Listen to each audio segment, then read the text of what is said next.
Maqaa Abbaa, kan Ilmaa, kan Hafuura Qulqulluu, Waaqa tokko. Ameen. Dhiifamaa fi tolummaa isaa nuuf baay'isee Waaqayyo Abbaan keenya akka baay'ina cubbuu keenyaa osoo hin taane akka tolummaaf dhiifama isaatti eegee tiksee hanga saat kanatti kan nu ga'e maqaan isaa qulqulluun guddaa kan galatoomee fi kan ulfaate nuuf haa ta'u. Maatiiwwan Waaqayyoo ijoolleen haadha keenya qulqulleettii Dubroo Maariyaamii bakka adda addaa taa'uudhaan sagalee kana kan dhaggeeffattan hundumti keessan maqaa gooftaa keenyaaf fayyisaa keenyaa Iyyasuus Kiristoosiin nagaan isin gaafadha. Akka isaatii bakka jirtaniitti akkam bultanii, akkam ooltanii, akkam galgaleessanii. Ameen. Galateeffamuun amala uumaa keenyaa fayyisaa keenyaa Iyyasuus Kiristoos kan ta'e maqaan isaa baddaa samii irratti afaan qulqulloota ergamoota isaatiin afaan qulqulloota abbootii keenyaa farmoolii keenyaadhaan kan galateeffamu nu birattis guddaa kan galatoomeef kan ulfaate nuuf haa ta'u. Deessuu gooftaa keenyaa haadha hunduma keenyaa qulqulleettii Dubroo Maariyaamii akkasumas qulqulloota ergamoota Waaqayyoo qulqulloota abbootii keenyaa farmoolii keenya hunduma isaaniidhaaf akka kennaa isaaniitti galannii fi ulfinni guddaan isaaniif haa ta'u. Egaan maatiiwwan Waaqayyoo barumsa keenyaa koorsii dubbii amantaadhaan akkuma yaadattan egaa boqonnaa guyyaa darbee boqonnaa jahaffaa ture kan xumurre boqonnaa jahaffaa waa'ee icciitii cuubbaa ilaalleerraa jechuudha. Barumsa keenya guyyaa har'aarraa immoo eegallee boqonnaa torbaffaa barumsa kanaa kan ta'u icciitii cuubbaadha, icciitii qurbaanaadha kan barannu. Egaan barumsa kanaan boqonnaawwan 8 qabaa jennee akka eegalle ni yaadattu. Boqonnaa jalqabaa waa'ee dubbii amantaa hiikkaa amantaa baranneerra. Boqonnaa lammaffaa sirna uumamaa, boqonnaa sadaffaa seensaa icciitiiwwan kanaa, boqonnaa afuraffaa immoo icciitii sillaasee, boqonnaa shanaffaa icciitii foonummaa, boqonnaa jahaffaa icciita cuubbaa. Isaan kanaadha amma ammaatti barannee kan jirru. Kan nu hafan boqonnoota kana lamaan boqonnaa torbaffaa 8ffaa kan ta'an icciita qurbaanaaf icciitii du'aa ka'umsaadha jechuudha. Guyyaa har'aa egaa boqonnaa torbaffaa icciita qurbaanaadha kan eegallu. Icciita qurbaanaatiin guyyaa har'aatiin kutaa tokkoffaa hiikkaadhaa fi hundeeffamaa icciita qurbaanaa kan barannudha kan ta'u. Walumaa galatti garuu boqonnaa kanaan mata dureewwan gurguddoo afuridha kan barannu. Hiikkaan icciita qurbaanaa ni jira. Hundeeffama isaas ni baranna. Akkasumas barbaachisummaa isaa icciinni qurbaanaa keessumattuu kakuu haaraa keessatti maaliif barbaachise kan jedhu jechuudha. Erga kanaa booda immoo kan xumuraa kan ilaallu fakkeenyota icciitii qurbaanaa kan ta'udha jechuudha. Kanaafuu guyyaa har'aa mata duree jalqabaa kan ta'u hiikkaa icciita qurbaanaarraa eegallee barumsa keenya kan itti fufnu kan ta'u Waaqayyo Abbaan keenya nu barsiisuun fedhaa fi eeyyama isaa nuuf haa ta'u. Egaan qurbaana yeroo jennu hiikkaa isaarraatu yommuu eegallu qurbaana jechuun maal jechuudha? Qurbaanni kallattimaan jecha isaa yommuu ilaallu jecha suristiidha. Gara afaan keenyaatti yommuu hiiknu immoo kennaa jechuudha. Kennaa. Kennaan kun akkamidha? Yaa'u kan jiraachaa kan jirru kakuu haaraa keessadha. Walii galatti garuu kakuuwwan lamanii jiru. Kakuu moofaadhaaf kakuu haaraatu jiru.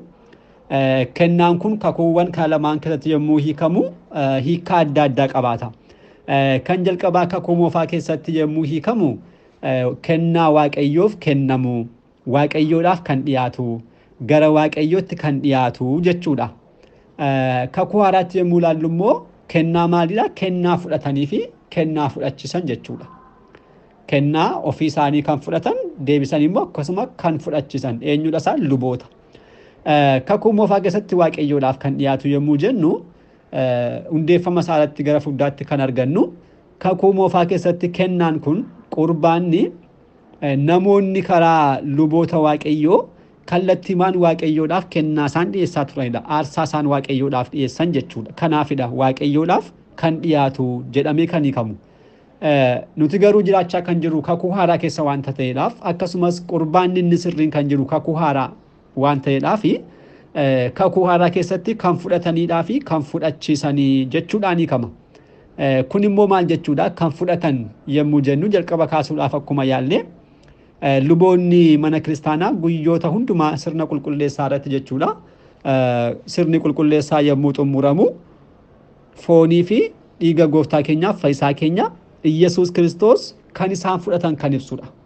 Warreen guyyaa sana tartiibni isaanii ta'ee sirna qulqulleessaa kanneen raawwataman guutummaan luboota ni fudhatu jechuudha. Inni kun isa kana kan agarsiisudha.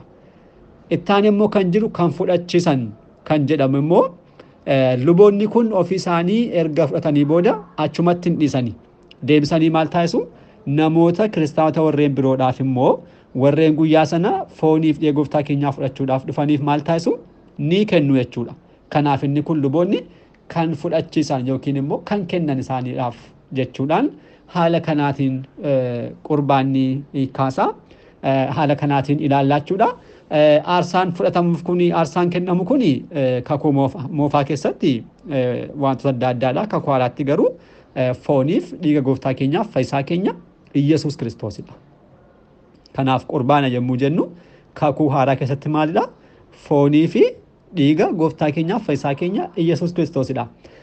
Egaan icciitiin qurbaanaa guutummaatti yommuu ilaallu icciitiiwwan utubaa amantaa shananiidhaaf icciitii afureffaadha. Barachaa akkuma turre kanneen jalqabaa sadan baranneerra. Akkasumas immoo namootaaf kanneen kennaman kanneen jedhaman keessaa immoo icciitii lammaffaati. Darbee immoo icciitiiwwan mana kiristaanaa yookiin immoo sirnoota mana kiristaanaa hundumaadhaaf maalidha? Gudunfituudha. Akka gudunfituutti kan gargaaru jechuudha. Kana jechuun maal jechuudha? Icciitiiwwan mana kiristaanaadhaaf gudunfaadha. Qurbaanni jennee yommuu dubbannu sirnoota mana kiristaanaa keessatti kanneen raawwataman sirnoonni kun isaan kamidha yookiin icciitiiwwan jechuu dandeenya. Kan akka gaa'elaa yoo fudhanne, kan akka lubummaa yoo fudhanne, kan akka gaabbii yoo fudhanne isaan kun sirnoota yookiin immoo icciitiiwwan jedhamu. Isaan kun hundumtuu raawwatamanii kan isaan ittiin gudunfaman akkasumas cuubbaa daballee yoo ilaalle meeroonis daballee yoo ilaalle sirnoonni kun hundumtuu raawwatamanii kan isaan ittiin gudunfaman icciita qurbaanaatiinidha. Icciita qurbaanaatiin ala kan taasifame yoo ta'e waa tokko akka hin gudunfamnetti midhaanii kuntaala wayitti naquudhaan akka hin gudunfiin akka afanitti jechuudha. Inni kun gaaf daqiiqaa muraasaa booda galagalee dhangala'aa jechuudha. Kennaawwan mana kiristaanaas qurbaanaan ala yoo ta'an hundumtuu hin jiran jechuudha. Inni kun akka gudunfituuttudha kan gargaaru. Icciitiin kun egaa kanneen dhala namaadhaaf kennaman kanneen jennee yeroo darbe baranne keessaas kan lammaffaati jenneerra. Icciitiiwwan dhala namaadhaaf kennaman icciita cuubbaa, icciitii qurbaanaadhaaf, icciitii du'aa ka'umsaa jechuudha. Dhala namaadhaaf kan dubbataman akkasumas kan kennaman inni kun kan lammaffaati. Icciinni kun kallattii dhala namaadhaaf kan kennamedha. Nyaannee dhugnee akka ittiin mootummaa abbaa keenyaa mootummaa waaqayyoo akka dhaalluudhaaf jechuudha. Hiikkaasaa amma kanaa yoo jenne ittaanee kan ilaallu immoo hundeeffama isaati. Icciinni kun akkamitti hundeeffame? Hundeeffamni icciita qurbaanaa maal fakkaataa kan jedhu egaan jalqaba irratti kaasuudhaaf akkuma yaalle icciinni kun kakuu moofaadhaaf kakuu haaraa keessatti akkuma ture hundeeffamni isaas immoo akkasuma achumarraa jalqabaachuudha. Kan kakuu moofaas kan kakuu haaraas adda addatti baheetu kan ilaalamudha kan ta'u jechuudha. Kanaafuu kakuuwwan kan lamaan tokko tokkoon ilaallaa jechuudha. Kan jalqabaa hundeeffama icciita qurbaanaa kakuu moofaa keessatti kan jedhudhaa fi inni kun egaan akkuma beeknu icciitiiwwan mana kiristaanaa baay'ooliin jechuudha. Dursee waa'ee isaaniidhaaf kan fakkaattii kan qabu kakuu moofaa keessatti kan jirudha. Yookiin fakkaattii isaanii yookiin immoo hundee kan ta'u jechuudha. Kakuu moofaa keessa kan kaa'amedha. Haaluma kanaan icciita qurbaanaas yommuu ilaallu hundeensaa kakuu moofaa keessatti kan hundeeffame akkasumas immoo jalqabni isaa achirrattu jalqabee raawwatamaa kan turedha. Kakuu moofaa keessatti egaa qurbaanni dogongoroo abbaa keenya Addaamirraan kaasee dhalli namaa waaqayyo wajjirraan walitti dhiyaachuudhaaf yookiin immoo walitti araaramuudhaaf kennaanni waaqayyoof dhiyeessaa turedha. Kan kakuu moofaa jechuudha. Addaam waaqayyo irraa adda bahee booda cubbuuwwan adda addaa yaa'u namarratti mo'aniiru kana baranneerra. Yeroo kana dhalli namaa cubbuuwwan adda addaa raawwachaa ture jechuudha. Cubbuuwwan kanarraati immoo deebi'ee uumaa isaa gaddisiisaa waan tureedhaaf deebi'ee dhufee waaqayyotti araaramuudhaaf maal taasisaa ture? Kennaawwan kana dhiyeessaa tureera jechuudha. Kennaawwan kun allaattiiwwan irraa kanneen argaman dhiiga isaanii facaasuudhaan midhaan irraa kanneen argaman firiiwwan adda addaa ta'e immoo gubuudhaan akka aarsaatti waaqayyoodhaaf dhiyaachaa kan turedha. Aarsaan kun egaa haala kanaadhaan dhiyaachaa kan ture kun faayidaawwan adda addaa kennaa ture isa dhugaa dubbachuudhaaf. Faayidaan inni guddaan fayyinni inni sirriin kan jedhamu fayyinni lubbuu aarsaa kanaan yoo hin argamne illee garuu fayyina foonii kennuurra darbee akkasumas immoo abdiiwwan adda addaa waaqayyo dhala namaadhaaf akka inni abdii kennu akka inni waadaa kennuudhaaf bu'uura ta'eera jechuudha. Waaqayyo aarsaawwan kana ilaaluudhaan dhala namaadhaaf waadaawwan adda addaa galeera. Fakkeenyaaf yoo ilaalle kan akka Addaamiif yoo ilaalle Addaam aarsaa waaqayyoof dhiyeessanidha. Waaqayyo guyyaa 5 walakkaatti dhufeessa jechuudhaan waadaa kan isaaf gale. Inni kun Addaam sana raawwachuu isaatii kan ka'e kan argamedha jechuudha. Darbees immoo bara Nohii yoo ilaalle addunyaa lammaffaa bishaan badiisaadhaan hin balleessu jechuudhaan waaqayyo waadaa akkasii yoo jiraan kan gale maarraa kan ka'utidha. Aarsaa Nohii erga bishaan badiisaatii booda waaqayyoof dhiyeessaa kan ka'edha. Seera uumamaa boqonnaa 8 akkasumas boqonnaa 9 yoo ilaalle isaan kan ni arganna. Darbees immoo tokko dabaluudhaaf yoo barbaachise abbaa amantaa kan jedhamu Abrahaamis immoo dhuguma abbaa alagoota hundumaa yookiin abbaa saba hundumaa sanyiin kee alagoonni illee sanyii keedhaan eebbifamu kan jedhu waadaa amma kana waaqayyo irraa kan argate aarsaan waaqayyoof dhiyeesse irraa kan ka'edha jechuudha. Seera uumamaa boqonnaa 12 lakkoofsa tokkorraa kaasnee amma furiittoo dubbisne ni arganna. Kanaafuu aarsaawwan kakuu moofaa kun egaa guutummaa isaaniitti yommuu ilaallu kallattiimaan dhala namaa kufaatii isaarraa kaasuudhaan gara bakka isaa duraatti gara gannataatti darbees immoo gara mootummaa waaqayyootti deebisuu yoo hin dandeenye illee faayidaawwan akkasii kan ammoo ni qabaatu. Dhukkuba foonii lamxiiwwan adda addaa fayyisaa turaniiru. Darbees immoo kunoo waadaawwan akkas jiraatoo kanneen ta'an kana waaqayyo abbootii qulqullaa'oo jiraan akka inni galuudhaaf maal ta'aniiru sababa ta'aniiru jechuudha. Kana booda dhalli namaa immoo fayyuu kan qabu lubbuutiinidha. Lubbuutiin fayyuu waan qabuudhaaf ilmi waaqayyoo gara addunyaa kanaatti dhufee dhala kan fayyise abdiiwwan jalqabaa abbootii kanaaf karaa aarsaa kanaa waaqayyo isaaniif galirraa jalqabuutiin akkuma kan Addaam jechuudha. Guyyaa 5 walakkaatti dhufee sifeessa kan jedhu kun waaqayyo aarsaa Addaam ilaaluudhaan aarsaa kakuu moofaa sana ilaaluudhaan waadaa amma kanaa waadaa fayyina guddaa immoo abbaa keenya Addaamiif seenee kallattiimaan dhufee Addaamiin fayyiseedha jechuudha. Aarsaawwan kun maaliifidha? Aarsaan dhuguma dhiigni waaqayyoo kun kan barbaachiseef gara fuddaatti kan ilaalloo ta'e illee aarsaan goonkuma qulqulluu kan ta'e maal isa barbaachisa? Wantoota 4 barbaachisa. Goonkaaf akkasumas qulqulluu qajeelaa kan ta'e tokko aarsaan sirriin wantoota 4 of keessaa kan qabudha. Kan jalqabaa maal qabaa? Qaama aarsaan isaaf dhiyeeffamu ni jiraata. Jechuun namicha isa balleesse jechuudha. Nama cubbuu kan raawwate sana namni kun ni jiraata. Lammaffaan immoo luba aarsaa dhiyeessu. Lubni aarsaa dhiyeessus ni jiraata. Aarsaa namichaa fuudhee gara waaqayyootti kan dhiyeessu jechuudha. Kan sadaffaan immoo aarsaa dhiyaatudha. Aarsaan immoo dhiiga ta'uu danda'a, dhiiga kan allaattiiwwanii yookiin kan bineelda ta'uu danda'a, akkasumas immoo midhaan adda addaa ta'uu danda'a. Inni kun kan sadaffaati. Kan afuraffaa immoo aarsaa kana kan fudhatu yookiin immoo dhiifama kan taasisu waaqayyo. Kun arfanuu yeroo sirriitti wal ga'anii argamanii kunis qajeelaa yommuu ta'udha. Aarsaan tokko kallattiimaan jireenya bara baraadhaaf akkasumas immoo qajeelaa kan ta'e firii gaarii kan argamsiisu jechuudha. Bara kakuu moofaa keessatti immoo yommuu ilaallu aarsaa kana dhiyeessaa kanneen turan lubootadha. Lubootadha. Aarsaa kana kan isaaniif dhiyaatu immoo uummattoota akkuma jalqaba kaasne aarsaan dhiyaatu immoo kan akka bineeldotaas ta'uu danda'a, allaattiiwwan adda addaa ta'uu danda'a, gosoota midhaan adda addaas ta'uu danda'a. Aarsaan kun garuu haa ta'u haala kanaatiin haa dhiyaatu malee dirqama kan raawwachiisu hin turre. Maaliif? Qulqulluu waan hin taaneef jechuudha. Qulqulluu miti. Isaan kun hundumtuu ta'u miti. Amma lubni aarsaa dhiyeessu tokko miti.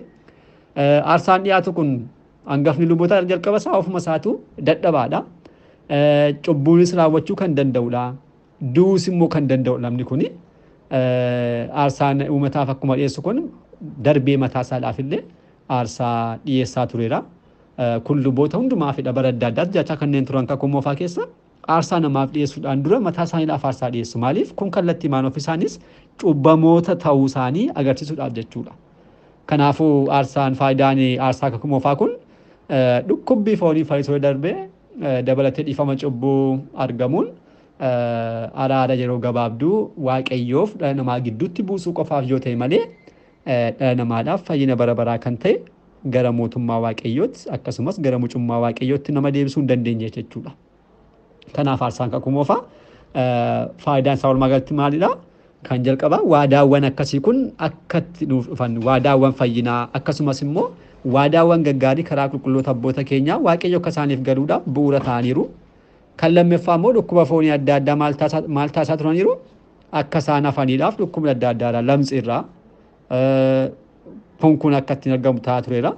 Kan sadeeffaa dhiifama cubbuu argamsiiseera. Dhiifama cubbuu jechuun kan foonii jechuudha malee kan dhiifama cubbuu kan lubbuu miti kun. Isaan kan argamsiisuudhaaf faayidaa yoo qabaatu malee garuu fayyina dhala namaa kan ta'e kan sirrii garuu argamsiisuu hin dandeenye jechuudha.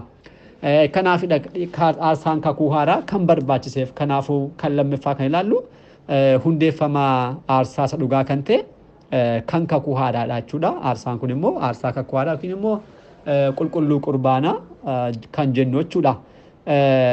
Galanni isaaf haa ta'utii aarsaa kana kan hundeesse isuma mataasaa gooftaa keenyaaf fayyisaa keenya Iyesuus Kiristoosidha. Aarsaan kun immoo yookiin qurbaanni kun immoo qulqulluu kan ta'e foonsaaf ulfaataa dhiiga isaadha. Kanaafidha gooftaan keenya maal jedheera wangeela Yohaannis boqonnaa 6:55 yommuu ilaallu foon koo nyaata isa dhugaatii dhiigni koos immoo dhugaatii isa dhugaatii jechuudhaan dubbateera gooftaan keenya. Kana jechuun maal jechuudha? Foon gooftaa keenya nyaata isa dhugaa kan ta'edha. Inni dura kennamaa ture sun fakkeenyaan kan taasifamedha. Inni kun garuu kamidha? Isa dhugaa kan ta'edha. Dhugaatiin duris immoo innis fakkeenyadha inni kun garuu kan dhugaatii jechuudhaan gooftaan keenya akkasii barsiiseera jechuudha. Dursin egaa kakuu moofaa keessatti akkuma ilaalle yeroo kan kakuu moofaa hundeeffama isaa jennee kaasaa kan turreen maal jennee turre aarsaan luboonni aarsaa dhiyeessan akkasumas immoo aarsaan isaan dhiyeessan dhala namaa du'a lubbuudhaaf du'a foonii irraatii fayyisuudhaaf wanta dadhabeefidha. Ilmi waaqayyoo gooftaan keenyaaf fayyisaan keenya Yesuus Kiristoos gara addunyaa kanaatti dhufe addunyaa kana aarsaa kana kaffaluudhaan akka inni fayyisuudhaaf kan taasifame jechuudha. Innis egaa gooftaan keenya ni dhufee ni dhalatee kana booda fannoo irratti aarsaa kan ta'e yeroo fannoo irratti fannifamee aarsaa ta'etti jechuudha. Jalqaba kanneen kaasne arfan sun asitti deebinee arganna jechuudha. Aarsaa kan dhiyeessu kan duraa sun yoo ture luboota ture kan dhiyeessan aarsaa amma garuu gooftaan keenya yeroo fannifame maal ta'e aarsaa kan dhiyeessu ofuma isaa mataa isaati. Aarsaan immoo isuma mataa isaa dhiiga bineeldotaa yookiin qamadii yookiin biqiltuu adda addaa firiiwwan adda addaan barbaachisne aarsaan dhiyaatu isuma mataa isaadha. Dhiifama kan taasisu immoo isuma mataa isaadhaa fi aarsaan kan isaaf dhiyaatus immoo isuma mataa isaa ta'etu haala kanaatiin addunyaa fayyise jechuudha. Kanaafidha kitaabni qulqulluun maal jedha? Kan kadhatu fokkis immoo kan kadhatu yookiin ergamaadhaan osoo hin taane inni matuma isaatii nama ta'e isin fayyise malee jechuudhaan Ibroota boqonnaa 7 lakkoofsa 26 akkasumas immoo hiikaa raajicha Isaayyaas boqonnaa 63 lakkoofsa 9 yommuu ilaallu kan ni arganna jechuudha. Waaqayyo kan nu fayyise qaama isa kadhatee wanta kadhatu tokko ergee yookiin immoo ergamaa isaa ergee osoo hin taane inni matuma isaatii dhufeetu nama ta'uudhaan aarsaa ta'etu nu fayyise jechuudha. Kanaaf yeroo fannifamu gooftaan keenya aarsaa kan dhiyeessu ofuma isaa mataa isaatii ta'e aarsaanis immoo isuma mataa isaa ta'e dhiifama kan taasisu immoo isuma mataa isaadha. Akkasumas immoo aarsaan kan isaaf dhiyaatus isuma mataa isaa ta'uudhaan haala kanaatiin addunyaa fayyiseera jechuudha. Egaan qurbaanni kakuu haaraa kun kan eegale isuma gooftaa keenyaaf fayyisaa keenya Iyesuus Kiristoosiin inni bitoota 27 gaafa guyyaa jimaataa osoo hin fannifamin guyyaan tokko yeroo afachuudha galgala mana Alaazaaritti kamisa galgala jechuudha. Duuka buusaadhaaf dhiigaaf foonsaa isaaniif kennuudhaan guyyuma sana jechuudha kan hundeesse. Kanaafuu duuka buusaa wajjirraan mana Alaazaaritti argameetu aarsaa horiitii kan jedhame kan seera Muusee sana erga nyaatanii booda gooftaan keenya amala waaqummaa isaadhaan battalumatti garaa isaanii keessaa nyaata sana balleessuudhaan isa dhugaa kan ta'e immoo dhiigaaf foonsaa isaaniif kenne. Kun maaliifidha? Nyaata sana balleessuunsaa qurbaana qorrabuu keessaniin dura yookiin immoo dhiigaaf foon gooftaa keessanii fudhachuu keessaniin dura garaan keessan qullaa ta'uu qaba kan jedhu fakkeenyummaa kanaaf taasise gooftaan keenya garaa isaanii keessaa balleessuudha kan isaaniif kenne. Ibistii aarsaadhaaf dhiyaate fuudhee kadhannaa yaa abbaa keenyaadhaaf sirna qulqulleessaa gooftaa yookiin immoo guyyaarraa qiddaasee egzii kan jennu callisummaadhaan erga raawwatee booda fooniif dhiiga isaa isaaniif taasisee bakka 13tti qoodee bakka 13tti qooduun fakkeenyummaadhaan yeroo buusamu dhukkuboota fannoo 13 ibsuu isaati. Bakka kanatti erga caccabsee booda ni kenneef jechuudha.